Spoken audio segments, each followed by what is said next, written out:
നമ്മളുടെ രാജ്യം ഇന്ന് ഭരിക്കുന്നത് ഒരു ഫാസിസ്റ്റ് വർഗീയ ശക്തിയാണ്.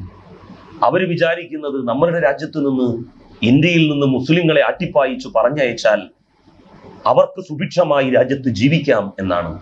മഹാനായ ഖായിദ് മില്ലത്ത് അക്ഷോഭ്യനായി തന്റെ താടിയിൽ തടവിക്കൊണ്ട് പറഞ്ഞു, പണ്ഡിറ്റ്ജി, അങ്ങയുടെ ജനാധിപത്യ ബോധത്തിൽ ഞാൻ അഭിമാനിക്കുന്നു. അങ്ങയുടെ ന്യൂനപക്ഷ ജനവിഭാഗത്തോടുള്ള സ്നേഹത്തിലും ആദരവിലും ഞാൻ അഭിമാനം കൊള്ളുന്നു. പക്ഷേ അങ്ങ് എന്നും ഉണ്ടാകും എന്ന് അങ്ങേക്ക് വിശ്വസിക്കാൻ സാധിക്കുമോ?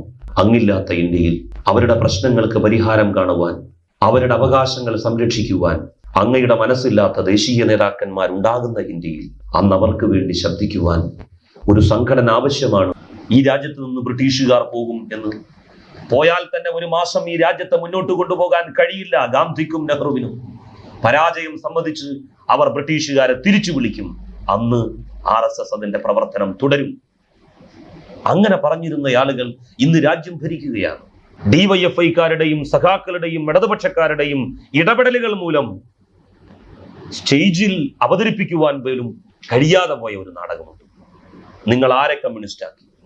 BJP അത് വളരെ ക്രൂരമായ അർത്ഥത്തിൽ ഉൾക്കൊള്ളുന്നു. ഇടതുപക്ഷ കക്ഷികളും അത് അത്ര ക്രൂരമായ അർത്ഥത്തിൽ അല്ലെങ്കിലും ഉൾക്കൊള്ളുവാൻ ശ്രമിക്കുന്നു. ഈ രണ്ട് മനോഭാവങ്ങളും മാറേണ്ടതുണ്ട്. ഇടതുപക്ഷക്കാരിപ്പോ പറയുന്നത് മുസ്ലിങ്ങൾക്ക് രക്ഷ വേണമെങ്കിൽ അവർ ഇടതുപക്ഷ കക്ഷികളിൽ ചേരണം എന്നാണ്.